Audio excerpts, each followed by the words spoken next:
Hi guys, இன்னைக்கு இந்த ட்ராமாவோட 15th பார்ட்டுக்குள்ளே போயிடலாம். லாஸ்ட் டைமில் பிளான் பண்ண மாதிரியே இப்போ வந்துட்டு நம்ம ருயியோட பேலஸ்க்கு வந்துட்டா. அந்த உடனே அவளுக்கு பண்ணியிருக்க எல்லா ஏற்பாடுகளையும் பார்த்துட்டு ரொம்பவே நல்லா பண்ணியிருக்கீங்க அப்படின்ற மாதிரி சொல்ல, இது கொஞ்சம் சின்ன பிளேஸ் தான், ஆனாலும் உனக்கு ரொம்பவே வந்துட்டு நெருக்கமான பொருட்களை மட்டும் பக்கத்தில் வச்சுக்க, மற்றதெல்லாம் வந்துட்டு ஜிங்யாங் பிளேஸில் இருக்கட்டும், நம்ம அப்பப்போ போய் எடுத்துக்கலாம் அப்படின்ற மாதிரி சொல்லிக்கிட்டு இருக்கா. அதுக்கப்புறம் அங்கே தொங்குற ஒரு பவுச்சை பார்த்துட்டு இது என்னது அப்படின்ற மாதிரி கேட்க, இது வந்து பாம்பு இந்த மாதிரிலாம் வராமல் இருக்கிறதுக்காக நாங்கள் ஏற்பாடு பண்ணி கட்டியிருக்கோம் அப்படின்ற மாதிரி ஹெய்லன் சொல்கிறா. இதை கேட்டுட்டு எனக்காக நீங்க ரொம்பவே கஷ்டப்பட்டு எல்லா ஏற்பாடும் பண்ணிருக்கீங்க, ரொம்பவே நன்றி அப்படின்ற மாதிரி சொல்லிக்கிட்டு இருக்கா. இப்போ அந்த சின்ன ரூம்லயும் சர்வன்ட்ஸ்லாம் வந்துட்டு நிறைய சார்கோல் பார்ட்ஸா வந்து வச்சுக்கிட்டு இருக்காங்க. என்னாச்சு இவ்வளோ சார்கோல் பார்ட்ஸ் வச்சிருக்கீங்க, அந்த அளவுக்கு நீ குளிருக்கு பயப்படுவியா அப்படின்ற மாதிரி கேட்க, ஆமா எனக்கு வந்து குளிர் அவ்வளோவா ஒத்துக்காது, ஸோ அதனால எப்பயுமே நான் வீடு கதகதப்பா இருக்கணும்னு நான் நிறைய வச்சுப்பேன் அப்படின்ற மாதிரி சொல்லிக்கிட்டு இருக்கா. அது இந்த ஏரில் வந்துட்டு அதிகமான ஸ்மெல் இருக்கனால உனக்கு வந்து அன்கம்ஃபர்டபுளாக ஃபீல் ஆகாதா அப்படின்ற மாதிரி கேட்க, இல்லை அது எனக்கு பழகிடுச்சு அப்படின்ற மாதிரி சொல்லிக்கிட்டு இருக்கா. சரி ஓகே, உனக்கு பழகிடுச்சுன்னா இருக்கட்டும் அப்படின்ற மாதிரி சொல்லிக்கிட்டு இருக்கா நம்ம ருயி. இப்போ குழந்தை நல்லபடியாக வளரணுன்றதுக்காக ஒரு சத்து டானிக் மாதிரி வந்து கொடுத்துட்டு போகிறாங்க குடிக்கிறதுக்காக. இப்போ ருயி வந்துட்டு நீ அதை குடிக்கிறதுக்கு முன்னாடி நான் செக் பண்ணிக்கலாமா அப்படின்ற மாதிரி கேட்க, இல்லை உங்களுக்கு இதில் எதுவும் டிஃப்ரெண்ட்டாக தெரியுதா, அப்போ நான் இதை குடிக்கல அப்படின்ற மாதிரி கீழே வச்சிடுறா. இல்லை நான் அதுக்காக சொல்லலை, நீ இப்போ என்னோட பேலஸில் இருக்க, நீ குடிக்கிறதா இருக்கட்டும் சாப்பிட்றதா இருக்கட்டும் எல்லாத்துமே நான் வந்துட்டு ரொம்ப கேர்ஃபுல்லாக இருக்கணும்னு நினைக்கிறேன் அப்படின்ற மாதிரி சொல்ல, உங்களோட எஃபோர்ட்டுக்கு வந்துட்டு ரொம்பவே தேங்க்ஸ் அப்படின்ற மாதிரி சொல்லிக்கிட்டு இருக்கா. இப்போ வெளியே ஏதோ ரொம்பவே சத்தமாக இருக்குது அப்படின்ற மாதிரி சொல்லிட்டு நம்ம ருயி எட்டி பார்க்கறதுக்காக போகிறா. அப்போ ஃபிஷ் டெலிவரி பண்ணுறதுக்காக வந்துட்டு அந்த இடத்துலேருந்து ஒரு 5 பேர் வந்திருக்காங்க. நீங்களாம் யார் அப்படின்ற மாதிரி கேட்க, நாங்கள் வந்துட்டு ஃபிஷ் டெலிவரி பண்ணுறதுக்காக வந்திருக்கோம் மேடம், வந்து ப்ரெக்னெண்ட்டாக இருக்காங்கல்ல, இனிமேல் நாங்கள் தான் டெலிவரி பண்ணுவோம் அப்படின்ற மாதிரி சொல்ல, நான் அதை கொஞ்சம் செக் பண்ணலாமான்னு சொல்லிட்டு ருயியும் செக் பண்ணி பார்க்குற மாதிரி பார்க்குறா. அதில் ஒன்றும் வந்துட்டு வித்தியாசமாக தெரியலை. சரி ஓகே அப்படின்னு சொல்லிட்டு உள்ள அனுப்பி வைக்கிறா. இதே மாதிரி தான் லாஸ்ட் டைம் வந்துட்டு நம்ம பெய் வந்து ப்ரெக்னெண்ட்டாக இருக்கும்போது கூட இவங்க தான் வந்து ஃபிஷ்லாம் வந்து டெலிவரி பண்ணியிருப்பாங்க. பெய்யோட குழந்தை வந்து இதாகிறதுக்காக நம்ம கவோவோட சர்வெண்ட் கூட வந்து இவகிட்ட தான் வந்து பேசியிருப்பான். இப்போ இவன் தான் வந்துட்டு இவங்களுக்கு கொண்டு வரான். இந்த இதில் என்ன பிரச்சனை இருக்குன்னு தெரியல. இப்போ ஷுவாக்ஷன் என்ன சொல்லிக்கிட்டு இருக்கானா, நம்ம மேடம் குடிக்கிற அந்த ப்ரெக்னன்சி டானிக் இருக்குல்ல, அதை வந்துட்டு எங்கள் சிட்டிலேருந்து வர ஒரு மருத்துவர்கிட்ட கொடுத்து டெய்லியுமே செக் பண்ணி கொடுக்கலாம், அவரோட திறமை மேலே எனக்கு ரொம்பவே நம்பிக்கை இருக்கா அப்படின்ற மாதிரி சொல்ல, உனக்கு வந்து அவர் திறமை மேலே நம்பிக்கை இருக்கா இல்லை அவர் மேலே நம்பிக்கை இருக்கா அப்படின்ற மாதிரி நம்ம ருயி கேட்குறா. அவளுமே வைக்கப்பட்டு பேசுகிறா. சரி ஓகே, உனக்காக நான் வந்துட்டு அலைன்ஸ் பார்க்கணும்னு அவசியம் இல்லை போல, ஆல்ரெடி நீ ஒருத்தரை தேர்ந்தெடுத்துட்டேன்னு எனக்கு நல்லா தெரியுது, கரெக்டான நேரம் வரட்டும், உங்கள் 2 பேத்துக்கும் நான் மேரேஜ் பண்ணி வைக்கிறேன் அப்படின்ற மாதிரி சொல்லிக்கிட்டு இருக்கா. இப்போ நடுராத்திரி யாரோ வந்துட்டு கிச்சனில் வந்து என்னத்தையும் ஓப்பன் பண்ணி அதில் மிக்ஸ் பண்ணிட்டு போகிற மாதிரி காமிக்கிறாங்க. என்ன எதுன்னு தெளிவாக காட்டலை. அடுத்த நாள் காலையில் விடிஞ்சிருது. இப்போ அவளுக்கு சமைச்ச ஃபுட்டெல்லாம் வந்துட்டு எதுவும் பாய்சன் இருக்கான்னு சொல்லிட்டு ஒரு ஊசி மாதிரி வச்சு குத்தி பார்ப்பாங்க. அதில் நிறம் மாறிச்சுன்னா பாய்சன் இருக்குன்னு அர்த்தம், நிறம் மாறலைன்னா பாய்சன் இல்லைன்னு அர்த்தம். இப்போ அதில் எதுவும் வந்துட்டு கலர் மாறலை, எல்லாமே நல்லா இருக்குன்னு தான் நினைக்கிறாங்க. நம்ம வந்து என்ன சொல்லிக்கிட்டு இருக்கானா, எனக்காக இவ்வளோ கன்சர்ன் எடுத்துக்கிறீங்க, ரொம்ப நன்றி அப்படின்ற மாதிரி சொல்ல, நீயும் உன்னோட குழந்தைய ரொம்ப முக்கியம், அதனால நான் உங்களை நல்லா பார்த்துப்பேன் அப்படின்ற மாதிரி சொல்லிக்கிட்டு இருக்கா. இப்போ எல்லா ஃபுட்டையும் செக் பண்ணதுக்கப்புறம் வாங்க எல்லாரும் உட்காந்து சாப்பிடுங்க அப்படின்ற மாதிரி சொல்ல, ஓப்பன் பண்ணி பார்த்தா எல்லாமே வந்து ப்ரான் ஃபிஷ் இந்த மாதிரி ஐட்டமாக இருக்குது. நம்ம ஹெய்லன் கேட்குறா, இதெல்லாம் நீங்கள் அதிகமாக சாப்பிட்டீங்கன்னா உங்களுக்கு வந்து புண்ணு வர வாய்ப்பு இருக்கே அப்படின்ற மாதிரி சொல்ல, பரவாயில்ல என்னோட குழந்தை வந்து ரொம்ப ஸ்மார்ட்டாக பிறக்கணுன்றதுக்காக நான் இதை அட்ஜஸ்ட் பண்ணிப்பேன் அப்படின்ற மாதிரி சொல்லிக்கிட்டு இருக்கா. இப்போ நம்ம ருயி வந்து என்ன கேட்குறான்னா, உங்களுக்கு இதை யார் சொன்னா, ஆக்சுவலாக வந்து பெய்யும் கூட இதை தான் சொல்லிக்கிட்டு இருந்தாங்க, நீங்கள் இதை யார்கிட்ட இருந்து கேட்டீங்க அப்படின்ற மாதிரி கேட்க, நான் லேடியும் சியாவும் அப்புறம் சுன்னும் வந்து பேசிக்கிட்டு இருக்கிறத கேட்டான், அதுலேருந்து தான் நான் தெரிஞ்சுக்கிட்டு ஞாபகம் வச்சு இப்போ சாப்பிட்றேன் அப்படின்ற மாதிரி சொல்லிக்கிட்டு இருக்கா. உடனே இப்போ ருயி வந்து என்ன சொல்லிக்கிட்டு இருக்கானா, எனக்கு தெரியும் லேடி சுன்னுக்கும் கூட வந்துட்டு ஆண் குழந்தை தான் பிறந்திருக்கு, அதனால கண்டிப்பாக அவங்க சொன்னது உண்மையாக தான் இருக்கும், உனக்கும் ஸ்மார்ட்டாக குழந்தை பிறக்கும் அப்படின்ற மாதிரி சொல்லிக்கிட்டு இருக்கா. இப்போ அங்கே கட் பண்ணி வந்துட்டு நம்ம வந்து உடம்பு சரியில்லாமல் படுத்திருக்கதை காமிக்கிறாங்க. அவள் வாயிலெல்லாம் புண்ணாக தான் இருக்குது, ஆல்ரெடி இந்த ப்ரானு ஃபிஷ் எல்லாம் வந்து அதிகமாக சாப்பிட்டனால. இப்போ செக் பண்ணிக்கிட்டு இருக்க மருத்துவர்கிட்ட வந்து அவள் என்ன கேட்குறான்னா, நான் ஆல்ரெடி வந்துட்டு ஃபஸ்ட்டு ஸ்ட்ரீமஸ்டர்ஸ் தாண்டிட்டேன், முதல் 3 மாதம் முடிஞ்சு போச்சு, இந்நேரம் பேபியும் வந்து ஸ்டேபிள் ஆகிருக்கும், ஆனாலுமே எனக்கு ஏன் தொடர்ந்து தலைவலி அதிகமாகும், அப்புறம் நைட்டில் தூக்கம் கூட வர்றதில்ல அப்படின்ற மாதிரி சொல்லிக்கிட்டு இருக்கா. இதே ரீசன்ஸ் எல்லாம் வந்துட்டு நம்ம பேய் வந்து ஆல்ரெடி சொல்லியிருப்பா ப்ரெக்னன்சியில்.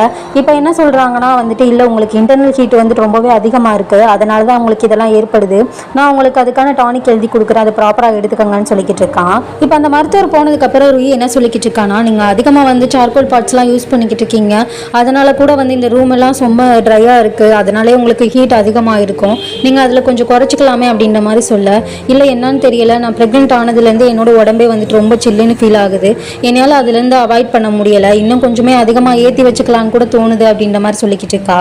அங்கே இருக்க சர்வெண்ட்டை கூப்பிட்டு இன்னும் 2 அதிகமாக ஏற்றி வைங்க, எனக்கு ரொம்ப குளிருது அப்படின்ற மாதிரி நம்ம ருயி முன்னாடியே சொல்லிக்கிட்டு இருக்கா. இப்போ சர்வெண்ட் சர்வெண்ட் வந்துட்டு நம்ம ருயி கிட்ட வந்து வந்து மயக்கத்தில் இருக்காங்க அப்படின்ற மாதிரி சொல்ல என்னாச்சுன்னு இப்போ எல்லாரும் போய் பார்க்குறாங்க. பெட்ஷீட்டை தூக்கி பார்த்தா ஃபுல்லாக ப்ளீடிங்காக இருக்குது. அவள் பார்த்ததுமே ஷாக் ஆகிடுறா, என்னாச்சுன்னு தெரியலையேன்னு. இப்போ பிஷியனை வந்து வர சொல்கிறாங்க. இப்போ அங்கே கட் பண்ணி நம்ம ஜியாவோட பேலஸில் தான் காமிக்கிறாங்க. அவள் ஏதோ வந்து ஆர்னமெண்ட்ஸ்லாம் புதுசாக போட்டு பார்த்துக்கிட்டு இருக்கா. பக்கத்தில் இருக்கவ வந்துட்டு உங்களுக்கு தான் ரொம்ப அழகாக இருக்குது, இந்த பேலஸில் நீங்கள் தான் ரொம்ப அழகு அப்படின்ற மாதிரிலாம் சொல்லிக்கிட்டு இருக்கா. இப்போ இன்னொருத்தி வந்து பர்சனல் மெய்டு இருப்பாள். அவள் வேகமாக ஓடி வந்துட்டு நம்ம யாங்ஸி பேலஸில் வந்து ஒரு மிஸ்டேக் நடந்துருச்சு அப்படின்ற மாதிரி சந்தோஷமாக சொல்லிக்கிட்டு இருக்கா. இப்போ இவ ரொம்ப கூலாக வந்துட்டு இப்போ இன்னொரு நோபல் லேடினால வந்துட்டு குழந்தை பெற்றுக்க முடியாமல் போயிடுச்சுல, வாங்க போய் என்னன்னு பார்த்துட்டு வரலாம் அப்படின்ற மாதிரி எந்திரிச்சு போக இப்போ சடனாக வந்து ஜியா மயக்கம் போட்டு விழுந்துட்டா. அங்கே கட் பண்ணி திரும்ப நம்ம ருயியோட பேலஸில் தான் காமிக்கிறாங்க. இப்போ இந்த பிரசவம் பார்ப்பாங்கல்ல, அந்த மெய்ட்ஸ் எல்லாம் இருப்பாங்க. அவங்க போய் செக் பண்ணிட்டு குழந்தை மூவ் ஆகலை அப்படின்ற மாதிரி சொல்ல இப்போ நம்ம ருயிக்கு வந்துட்டு தூக்கி வாரி போட்டுருது. அவளுமே போய் பார்க்குறா. இப்போவுமே எந்த கான்சியஸுமே இல்லாமல் தான் இவ படுத்து கிடக்குறா. இப்போ மருத்துவர்கள்ட்டெல்லாம் வந்துட்டு நான் டெய்லியுமே அவங்கள ரொம்ப கேர்ஃபுல்லாக பார்த்துக்கிட்டு இருந்தேன். அவங்க வந்து நல்லா இல்லைன்ட்டு நீங்கள் எதுவுமே என்கிட்ட சொல்லவே இல்லை, இது எப்படி நடந்துச்சு அப்படின்ற மாதிரி கேட்க எங்களுக்குமே தெரியலை, அது என்னன்னு கண்டுபிடிக்கணும் சீக்கிரமே, ஆனால் குழந்தைய வந்துட்டு வெளியே எடுக்கணும் அப்படின்ற மாதிரி சொல்லிடுறாங்க. ஏன்னா குழந்தை ஆல்மோஸ்ட் இறந்து போயிடுச்சு. வெளியே எடுத்தால் தான் என்ன ரீசன்னால இந்த குழந்தை இறந்துச்சுன்னு எங்களால் கண்டுபிடிக்க முடியும் அப்படின்ற மாதிரி மருத்துவர்கள்லாம் சொல்லிடுறாங்க. சீக்கிரமாக நாங்கள் இந்த ப்ராசஸ் பண்ண வேண்டியது இருக்கும். நீங்கள் கொஞ்சம் வந்துட்டு வெளியே இருந்தீங்கன்னா நாங்கள் வந்து இதை பண்ணிவிடுவோம், இல்லைனா வந்துட்டு அவங்க உயிருக்கே ஆபத்து அப்படின்ற மாதிரி சொல்ல இப்போ நம்ம ருயியால் எதுவுமே பேச முடியலை. அமைதியாக வெளியே வர்றா. வெளியே வந்து பார்த்தா நம்ம அரசர் வந்து உறைஞ்சு போய் நிற்கிறாரு. அவளுக்கு என்ன சொல்லி சமாதானப்படுத்துறதுனே தெரியலை. பக்கத்தில் போய் நீங்கள் வந்து ஈயை போய் பார்க்குறீங்களா அப்படின்ற மாதிரி கேட்க, இல்லை எனக்கு அந்த தைரியம் இல்லை, என்னால் வந்து உள்ளே போய் அவளை பார்க்க முடியாதுன்னு சொல்லிட்டு அவர் இடிஞ்சு போய் கீழே உட்காந்துட்டு எனக்கு மட்டும் ஏன் இப்படி நடக்குதுன்னு தெரியல, என்னோட இன்னொரு குழந்தையும் இறந்து போச்சு, சொர்க்கத்துலேருந்து யாரும் என்னை வந்துட்டு பனிஷ் பண்ணுறாங்களான்னு கூட தெரியல, நான் என்னமோ பாவம் பண்ணிட்டேன் போல அப்படின்ற மாதிரி புலம்ப, உங்களுக்கு வந்துட்டு இன்னுமே குழந்தை பிறக்கும், நீங்கள் இந்த அளவுக்கு உடஞ்சு போகாதீங்க அப்படின்ற மாதிரி நம்ம ருயி வந்து சமாதானப்படுத்த ட்ரை பண்ணிக்கிட்டு இருக்கா. இப்போ ராணிக்குமே வந்துட்டு நம்ம ஈயோட குழந்தை இறந்து போச்சுன்ற விஷயம் தெரிய வர நான் உடனடியாக அவளை போய் பார்க்குறேன் அப்படின்ற மாதிரி சொல்ல போகும்போது பக்கத்தில் இருக்க சர்வெண்ட் என்ன சொல்லிக்கிட்டு இருக்கானா, இது வந்து ருயியோட மிஸ்டேக் தான், ஒழுங்காக பார்த்துட்டு அந்த மாதிரி நடந்திருக்காது அப்படின்ற மாதிரி சொல்லி அனுப்பி வைக்கிறா. இப்போ அங்கே கட் பண்ணி கவாவோட பேலஸில் தான் காமிக்கிறாங்க. அவள் என்ன சொல்லிக்கிட்டு இருக்கானா, சர்வெண்ட் கிட்ட சொன்ன விஷயத்தெல்லாம் கேட்டு இவ்வளோ சீக்கிரமாவா அப்படின்ற மாதிரி கேட்குறா. ஆமாம் இந்த மாதிரி ஆயிடுச்சுன்னு சொல்ல, இது இப்படி தான் நடக்கும்னு எனக்கு தெரியும், இருந்தாலுமே எனக்கு ஒரு மாதிரி இருக்குது அப்படின்ற மாதிரி சொல்லிக்கிட்டு இருக்கா. இப்போ அது விஷயம் இல்லை, இப்போ எல்லா விஷயமும் வந்து பர்ஃபெக்டாக பிளான் பண்ண மாதிரி நடந்துருச்சு. இப்போ கரெக்டான டைம் வந்துட்டு நம்ம ருயியை வந்து இதில் மாட்ட வைக்கணும், அதுதான் முக்கியமான விஷயம் அப்படின்ற மாதிரி சொல்ல, வா இப்போ போகலாம் அப்படின்ற மாதிரி அவளுகளும் கிளம்புறாளுங்க. இப்போ அரசரும் அரசியும் வந்துட்டு மருத்துவர்கிட்ட கேள்வி கேட்டுட்டு இருக்காங்க. ராணி என்ன கேட்குறானா, குழந்தைக்கு எப்படி காப்பாற்ற முடியாமல் போச்சு, நீங்கள் இன்னுமே பண்ணலையா அப்படின்ற மாதிரி கேட்க, எங்களை மன்னிச்சிருங்க, ஆல்ரெடி வந்துட்டு நாங்கள் வந்து லேபரை வந்து தூண்டுறதுக்கு மருந்து கொடுத்துட்டோம், குழந்தையும் வெளியே வந்துடுச்சு. குழந்தைய செக் பண்ணும்போது மற்ற குழந்தைகள்கிட்ட இல்லாத ஒரு மாற்றத்தை அதில் பார்த்தோம். குழந்தையோட உருவ அமைப்பை வச்சு பார்த்தா அது வந்துட்டு ஆண் குழந்தை தான், உங்களுக்கு ஆண் வாரிசு தான் பிறக்க இருந்துச்சு. இப்போ பார்த்தீங்கன்னா தொப்புள் கொடியில் வந்துட்டு பர்பிள் கலரில் வந்துட்டு பிளாக்காக இருக்குது. இதை வச்சு பார்த்தா தாயோட உடம்புல இருந்து சேய்க்கு வந்துட்டு பாய்சன் ஏதோ வந்துட்டு மிக்ஸ் ஆகி உள்ளே போயிருக்கு, அதனால தான் வந்துட்டு இறந்து போயிருக்காங்க அப்படின்ற மாதிரி சொல்ல இப்போ எல்லாருக்குமே வந்து அதிர்ச்சி ஆகுது. பாய்சனா அப்படின்ற மாதிரி சொல்லி அது எப்படி பாய்சனாக இருக்க முடியும்னு சொல்லிட்டு இப்போ நம்ம ருயிக்குமே வந்து ரொம்பவுமே ஷாக் ஆகுது. இப்போ அங்கே கட் பண்ணி ஜியாவோட பேலஸில் தான் காமிக்கிறாங்க. மயங்கி இருக்கவே இப்போ தான் கண் முழிக்கிறா. பக்கத்தில் இருக்க சர்வெண்ட் வந்து சிரிச்சுக்கிட்டே பார்க்குறா. என்னாச்சு அப்படின்ற மாதிரி கேட்க, நீங்கள் ப்ரெக்னெண்ட்டாக இருக்கீங்க அப்படின்ற மாதிரி சொல்லிக்கிட்டு இருக்கா. இதை கேட்டு அவளுக்கு ஆனந்த கண்ணீர் வேற வருது. ஏற்கனவே 2 குழந்தைகளை வந்து கொண்டுட்டு தான் தன்னோட குழந்தை வந்து கரெக்டான டைமில் பிறக்கணும்னு சொல்லிக்கிட்டு இருப்பா. இப்போ கரெக்டான டைமில் உங்கள் குழந்தை வந்திருக்கு அப்படின்ற மாதிரி சொல்ல, ஆமாம் இது கரெக்டான டைம் தான் அப்படின்ற மாதிரி சொல்லிக்கிட்டு இருக்கா. இப்போ 2வது ஒரு குழந்தை இறந்துருக்கு, அதுவும் பாய்சன் வச்சனால இறந்துருக்குன்றதை வந்துட்டு யாராலையும் அக்செப்ட் பண்ணிக்க முடியல. நம்ம எம்ப்ரெஸ் டோவாகரே வந்துட்டு யாங்ஸின் பேலஸுக்கு, அதாவது நம்ம ருயியோட பேலஸ்க்கு வந்துட்டு நம்ம ராணியை பார்த்து கேள்வி கேட்டுக்கிட்டு இருக்கா. நீ ஹாரம் வந்து ஒழுங்காக பார்த்துக்கலனா இந்த மாதிரி தான் நடக்கும், அது மட்டும் இல்லாமல் இதை நீ வந்து தீர விசாரிச்சு இதை என்னன்னு கண்டுபிடிக்கலனா நீ ஒரு யூஸ்லெஸ்ஸான எம்ப்ரெஸ்ன்னு சொல்லிடுவாங்க அப்படின்ற மாதிரி சொல்லிக்கிட்டு இருக்கா. இவளுமே வந்துட்டு நான் கண்டிப்பாக இதை கண்டுபிடிப்பேன், எனக்கு கொஞ்சம் டைம் கொடுங்க அப்படின்ற மாதிரி சொல்லிக்கிட்டு இருக்கா. சரி ஓகே, இப்போ வந்து எப்படி இருக்கா அப்படின்ற மாதிரி கேட்க, அவள் முழிச்சிட்டா, ஆனாலுமே சாப்பிடல, எதுவுமே குடிக்கல, ரொம்பவுமே சோகமாக இருக்கா அப்படின்ற மாதிரி சொல்ல, ராணி நீ தான் வந்துட்டு அவளை நல்லபடியாக பார்த்துக்கணும் அப்படின்ற மாதிரி எம்ப்ரெஸ் டோவாகர் சொல்லிக்கிட்டு இருக்கா. உண்மையாகவே அவளுக்கு ஆறுதல் தேவைப்படுதுன்னா இது யார் பண்ணது என்ன பண்ணதுன்னு கண்டுபிடிக்கணும், அதுதானே உண்மையான ஆறுதலாக இருக்கும் அப்படின்ற மாதிரி அரசர் சொல்லிக்கிட்டு இருக்காரு. நான் என்னோட என்கொயரி வந்துட்டு ஸ்பீடாக பண்ண ட்ரை பண்ணுறேன், ஆனால் முக்கியமான விஷயம் என்னன்னா என்னன்னா இது வந்து யான்சி பேலஸில், அதாவது ருயோட பேலஸில் நடந்திருக்கு. ஸோ அவங்களோட வந்துட்டு அலட்சியமும் கூட இதுக்கு ஒரு காரணம். அதனால் என்னோட என்கொயரியை நான் அங்கேருந்து தான் ஸ்டார்ட் பண்ணணும் அப்படின்ற மாதிரி சொல்ல, எம்ப்ரஸ் டொவாகர் என்ன சொல்கிறான்னா, ஆமாம் இந்த தடவை வந்து பாய்சன் வைக்கப்பட்டிருக்கு, அவள் கொஞ்சம் கேர்ஃபுல்லாக இருந்திருக்கலாம்ல, ஸோ அதனால் வந்துட்டு என்கொயரி அங்கே தான் ஸ்டார்ட் பண்ணோம் அப்படின்ற மாதிரி சொல்ல, நம்ம அரசருமே ஓகே அங்கேருந்தே ஸ்டார்ட் பண்ணுங்க அப்படின்ற மாதிரி சொல்லிடுறாங்க. இப்போ ராணியோட சர்வெண்ட் சுலியன் தான் வந்துட்டு நம்ம ருயோட பேலஸ்க்கு வந்திருக்கா. வந்துட்டு ராணியோட உத்தரவுப்படி உங்கள் பேலஸில் இருக்க எல்லாத்தையுமே செக் பண்ணணும் அப்படின்ற மாதிரி சொல்ல, ஆல்ரெடி நான் ஈக்கு என்னென்ன ஃபுட்டெல்லாம் கொடுத்தேனோ அதை ரெக்கார்ட் பண்ணி வச்சுருக்கேன், அவங்க சாப்பிட்டதில் மிஸ்டும் லெஃப்ட் ஓவர்ஸும் இருக்குது, ஸோ அதை கூட நீங்கள் செக் பண்ணிக்கோங்க அப்படின்ற மாதிரி சொல்லிக்கிட்டு இருக்கா. இப்போ வந்து தங்கி இந்த பேலஸில் இருந்துட்டு அந்த சார்கோல் பாட்டோட சாம்பல் இருக்கும்ல, அதை எடுத்துக்கிட்டு ஒருத்தர் வந்து மறைமுகமாக கிளம்புற மாதிரி போகிறான். அவன் தெரிஞ்சு போகிறானா தெரியாமல் போகிறானான்னு தெரியல. இப்போ கரெக்டாக அவனை நிப்பாட்டி இது என்னது அப்படின்ற மாதிரி கேட்க, இது சாம்பல் அப்படின்ற மாதிரி சொல்ல, அந்த ரெண்டையுமே இங்கேயே வச்சுட்டு போ அப்படின்ற மாதிரி சொல்கிறாங்க. அவங்களும் அங்கே வச்சிடுறாங்க. இப்போ வந்து ஆரவ் பார்த்தீங்கன்னா அவள் திருன்னு முடிச்சுக்கிட்டு இருக்கா. அவள் என்னமோ திருட்டு வேலை பார்த்துருக்கான்னு தெரியுது, என்னன்னு தான் தெரியலை. அவள் பார்க்குற மொழியே சரியில்லை. இப்போ எதுவுமே சாப்பிடாதனால அவள் சாப்பிட வைக்கிறதுக்காக நம்ம ருயி வந்து கன்சோல் பண்ணி பேசிக்கிட்டு இருக்கா. நீ கொஞ்சம் வந்துட்டு நல்லா சாப்பிட்ணும், நீ சீக்கிரமே ரெக்கவர் ஆகணும், இந்த நார்மல் பெயின் வந்து இருக்க தான் செய்யும், அதனால் நீ நினச்சி பயப்பட தேவையில்ல, சீக்கிரமாகவே நீ ரெக்கவர் ஆகு அப்படின்ற மாதிரி சொல்ல, இப்போ அவள் வந்து எதையுமே காதில் வாங்கினதா தெரியல.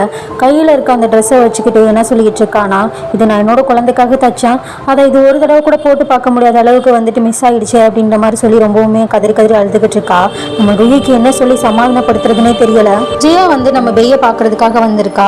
பெய்யோட குழந்தை இறந்து போனனால அவள் மோர்னிங் இருந்தே ஆகணும். ஸோ அதுக்காக வந்துட்டு அவள் அந்த சாதாரண உடைகள்லாம் போடாமல் மோர்னிங் இருக்கிறதுக்கான உடைகள் போட்டு அந்த புத்தர் கோயிலுக்குள்ளே தான் இருக்கணும், வெளியே போக முடியாது, ஒரு நார்மல் லைஃப் வாழ முடியாது. இப்போ அங்கே உட்காந்து ப்ரேயர் பண்ணிக்கிட்டு இருக்கா. உள்ளே வந்து ஜியா வந்துட்டு இப்போ எதுக்கு வந்த அப்படின்ற மாதிரி கேட்கறதுக்கு, நான் வந்து உன்னை வந்து இங்கேருந்து வெளியே கூட்டிகிட்டு போக வந்தேன் அப்படின்ற மாதிரி சொல்ல, உண்மையாவா சொல்கிற அப்படின்ற மாதிரி கேட்க, ஆமாம் நான் உன்னை வெளியே கூட்டிகிட்டு போக வந்தேன், உனக்கும் உன்னோட குழந்தைக்கும் நடந்த அநியாயத்துக்கு வந்துட்டு ஒரு நியாயம் கிடைக்கிறதுக்காக இங்கே வந்திருக்கான் அப்படின்ற மாதிரி சொல்ல, இப்போ அதை கேட்டு அவள் ரொம்பவுமே கண் கலங்கி எமோஷனல் ஆகிட்டா. இப்போ என்ன சொல்கிற, என்னோட குழந்தை இறந்ததுக்கு யார் காரணம்னு அரசர் கண்டுபிடிச்சிட்டாரா அப்படின்ற மாதிரி கேட்டுக்கிட்டு இருக்கா. இப்போ நம்ம ஹெய்லனும் ருயு வந்துட்டு வேற ரூமில் நின்று பேசிக்கிட்டு இருக்காங்க.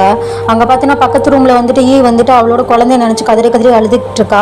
அந்த சத்தம் வெளியே வரைக்கும் கேட்குது. ஹெய்லன் வந்து இப்போ என்ன சொல்லிக்கிட்டு இருக்கானா, உண்மையாகவே ஈயோட குழந்தைக்கு வந்து பாய்சன் வச்சது இறந்துருந்தா உண்மையாகவே வந்து நம்ம பேலஸில் இருக்கும்போது வச்சுருந்தாங்களா இல்லை ஜிங்யாங் பேலஸ்லேயே வச்சுட்டாங்களான்னு தெரியலையே அப்படின்ற மாதிரி சொல்ல, இது என்ன வேணா இருந்துட்டு போட்டோம், ஆனால் குழந்தை இறந்ததுக்கு என்னோட கேர்லெஸ் தான் காரணம்னு எனக்கு தோணுது, ஒருவேளை அரசர் என்னை தண்டிக்கணும்னு நினச்சா அவர் என்ன பனிஷ்மெண்ட் கொடுத்தாலும் நான் அக்செப்ட் பண்ணிக்க ரெடியாக இருக்கேன் அப்படின்ற மாதிரி சொல்லிக்கிட்டு இருக்கா. இப்போ அவங்க பேசிக்கிட்டு இருக்கும் போது ஒரு சர்வெண்ட் வந்துட்டு ராணி உங்களையும் அப்புறம் ஹெய்லன் எல்லாரையும் வந்துட்டு சின்சோன் பேலஸ்க்கு வந்து வர சொல்லியிருக்காங்க அப்படின்ற மாதிரி சொல்ல, இப்போ 3 பேருமே அங்கே கிளம்பி போகிறாங்க. எப்பயுமே மீட்டிங் நடக்கும்ல, அந்த பேலஸ்க்கு போகிறாங்க. அங்கே போய் பார்த்தா எம்ப்ரஸ் டொவாகர், ராணி, அரசர் அப்படி எல்லாருமே இருக்காங்க. இந்த இன்வெஸ்டிகேஷனோட ஒரு பாட்டாக வந்துட்டு நடந்துட்டு இருக்கு. இப்போ எம்ப்ரஸ் டொவாகர் வந்துட்டு எதுக்கு எங்கள் 2 பேரையும் வர சொன்னேன், என்ன விஷயம் அப்படின்ற மாதிரி கேட்க, நான் வந்துட்டு ஈயோட மேட்டரை வந்து விசாரிக்கும் போது எனக்கு கொஞ்சம் குழுவெல்லாம் கிடைச்சிருக்கு, அதனால சில பியூப்பிளை வந்துட்டு நான் கேள்வி கேட்க வேண்டியது இருக்கு, அதனால தான் உங்களையும் வர சொல்லியிருக்கேன் அப்படின்ற மாதிரி சொல்லிக்கிட்டு இருக்கா. இப்போ ராணி வெளியே இருந்து 2 மருத்துவர்கள் உள்ள வர வைக்கிறா. அதுக்கப்புறம் வந்துட்டு எம்ப்ரஸ் டொவாகர்கிட்ட நம்ம குழந்தை இறந்து போணுச்சுல, அதாவது ஈயோட குழந்தை இறந்து போணுச்சுல, அது வந்துட்டு மெர்க்குரி பாசனால தான் இறந்துருக்கு அப்படின்ற மாதிரி சொல்ல, இப்போ எல்லாருமே அதிர்ச்சி ஆகுறாங்க. என்னாச்சு அப்படின்ற மாதிரி கேட்க, இப்போ லியாக்ஷினை வந்துட்டு உன்னை எடுத்துகிட்டு வர சொல்கிறா. அவள் எடுத்துகிட்டு வந்து அந்த சாம்பலை தான் காமிக்கிறா. இதை நல்லா பாருங்க அப்படின்ற மாதிரி சொல்ல, நம்ம அரசரும் வாங்கி பார்க்குறாரு. இது ஒரு சாதாரண சாம்பல் தான் அப்படின்ற மாதிரி சொல்லிக்கிட்டு இருக்கான். இப்போ வந்துட்டு இதை மருத்துவர்கள் பார்க்கட்டும் அப்படின்ற மாதிரி சொல்ல, அவங்க செக் பண்ணி பார்த்துட்டு இதில் வந்துட்டு சினாபர் வந்து எரிஞ்சு போனதுக்கான இது இருக்குது. ஸோ சினாபர் பார்த்திங்கன்னா நார்மலாகவே வந்து எரிஞ்சு போனதுக்கப்புறம் மெர்க்யூரி கண்டெய்ன்ஸ் இருக்கும். ஸோ அதுதான் இதில் இருக்குது அப்படின்ற மாதிரி சொல்ல, சினாபர்ன்றது ஒரு வந்துட்டு ரொம்பவுமே மோசமான ஒரு விஷம். இதை கேட்டு எல்லாருமே அதிர்ச்சி ஆகுறாங்க. ஆக்சுவலாக இது வந்துட்டு ஒரு சாதாரண விஷயந்தான், ஆனால் முக்கியமான விஷயம் என்னென்னா குழந்தை ரொம்பவுமே வந்துட்டு அதிகப்படியான பாய்சனில் வந்து பாதிக்கப்பட்டிருக்கு, அதனால் கண்டிப்பாக இது வந்துட்டு கன்சியூம் பண்ணியிருந்துருக்கணும் அப்படின்ற மாதிரி சொல்ல, மெர்க்யூரியை எப்படி கன்சியூம் பண்ண முடியும் அப்படின்ற மாதிரி ஒரு கன்செப்ட் வந்து கேள்வி கேட்குறா. பண்ண முடியும், அது வந்துட்டு நம்ம ஃபுட்டில் வந்துட்டு மிக்ஸ் பண்ணால் எடுத்து கண்டென்ஸ் பண்ண முடியும், அது அந்த மாதிரி தான் கலந்துருந்துருக்கணும் அப்படின்ற மாதிரி நம்ம ராணி வந்து பதில் சொல்லிக்கிட்டு இருக்கா. இதோட இந்த ட்ராமாவோட 15th பார்ட் முடியுது. அப்கமிங் வீடியோஸ் பார்க்குறதுக்கு மறக்காமல் என்னோட சேனலை சப்ஸ்கிரைப் பண்ணி லைக் பண்ணி உங்கள் ஃப்ரெண்ட்ஸ்க்கு ஷேர் பண்ணிவிடுங்க.